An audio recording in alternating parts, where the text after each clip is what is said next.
Bismillahirrahmanirrahim. Assalamualaikum warahmatullahi wabarakatuh. Alhamdulillahi rabbil alamin. Wabihi nasta'inu ala umuri dunya waddin. Sayyidina Muhammadin wa ala alihi wa sahbihi ajma'in. Amma ba'du. Sahabat Hasbi Rabbi yang dirahmati Allah, pada kesempatan kali ini kami akan membahas tentang zikir, yaitu Ya Hayyu Ya Qayyum. Segala puji bagi Allah, Tuhan semesta alam, yang telah memberikan berbagai nikmat dan petunjuknya kepada kita semua. Dengan rahmatnya kita dapat berjumpa kembali di channel Hasbi Rabbi ini dengan keadaan sehat walafiat. Semoga salawat serta salam tetap tercurahkan kepada junjungan kita Nabi besar Muhammad sallallahu alaihi wasallam. Allahumma salli ala sayyidina Muhammad wa ala ali sayyidina wa maulana Muhammad. Semoga kita selalu diberikan kesehatan oleh Allah Subhanahu wa taala, dilapangkan rezekinya, dilancarkan urusannya, dan dimudahkan segala permasalahannya. Amin amin ya rabbal alamin. Sahabat Hasbi Rabbi yang dirahmati Allah, dalam kehidupan sehari-hari sering dihadapkan kita pada berbagai macam tantangan dan kegelisahan.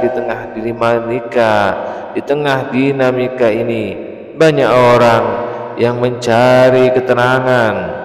Dalam ajaran agama Islam, membaca zikir menjadi salah satu cara yang dapat membawa kita dalam ketenangan dan mendekatkan diri kepada Allah Subhanahu wa taala. Satu zikir ini yang mempunyai makna mendalam, yaitu kalimat Ya Hayyu Ya Qayyum.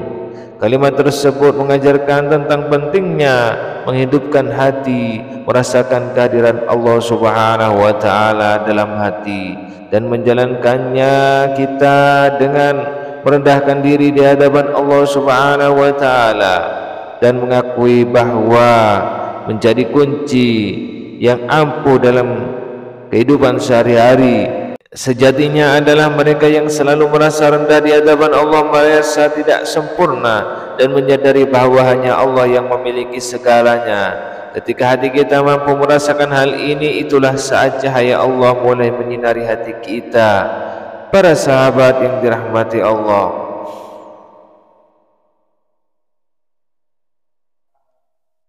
bacaan Ya Hayyu Ya Qayyum dianjurkan dan dibaca oleh umat muslim setiap selesai melaksanakan salat. Zikir ini juga dapat dibaca di pagi hari dan petang.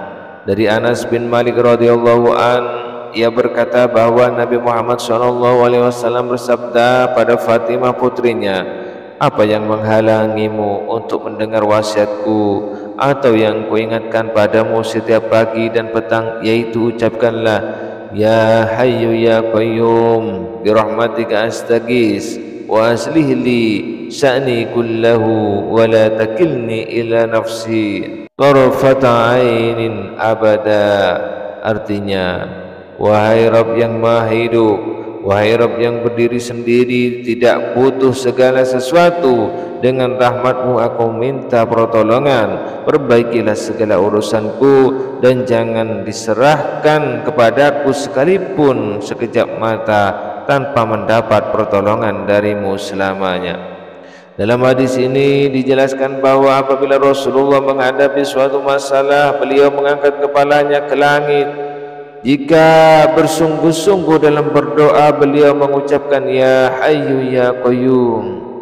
Dalam kitab karya Imam Asy-Syatibi dikisahkan dari Al-Qatani, dia mengatakan bermimpi melihat Nabi Muhammad dalam tidurnya. Dia pun berkata kepada beliau, "Berdoalah kepada Allah agar Dia tidak mematikan hatiku." Beliau menjawab, "Bacalah setiap hari kalimat Ya Hayyu Ya Qayyum La ilaha illa anta sebanyak 40 kali."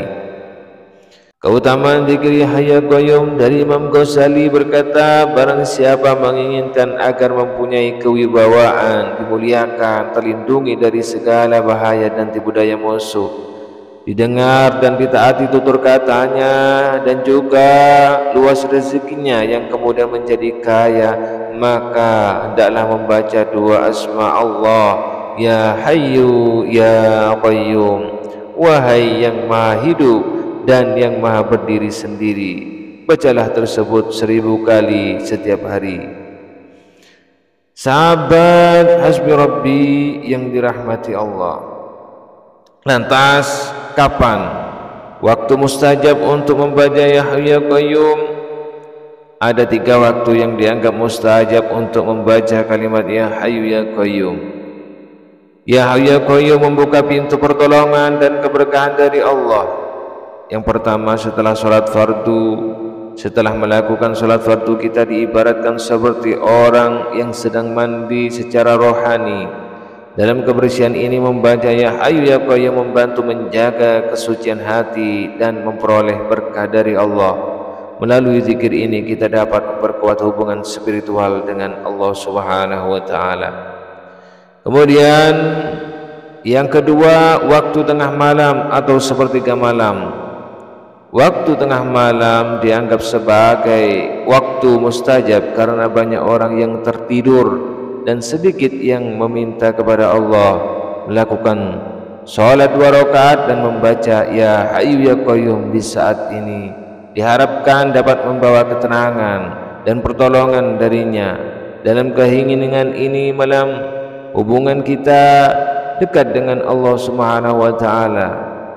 Kemudian yang ketiga, antara azan dan iqamah. Waktu antara azan dan iqamah juga dianggap sebagai waktu mustajab untuk membaca doa. Membaca zikir Ya Hayyu Ya Qayyum ini merupakan waktu di mana doa banyak dikabulkan. Dalam momen ini, membaca kalimat ini dengan penuh khusyuk dan berdoa kepada Allah dapat mendatangkan berkah pertolongan yang diinginkan. Sahabat Hasbi Rabbi yang dirahmati Allah, demikianlah yang dapat kami sampaikan. Semoga video ini bermanfaat. Akhirul kalam, wassalamualaikum warahmatullahi wabarakatuh.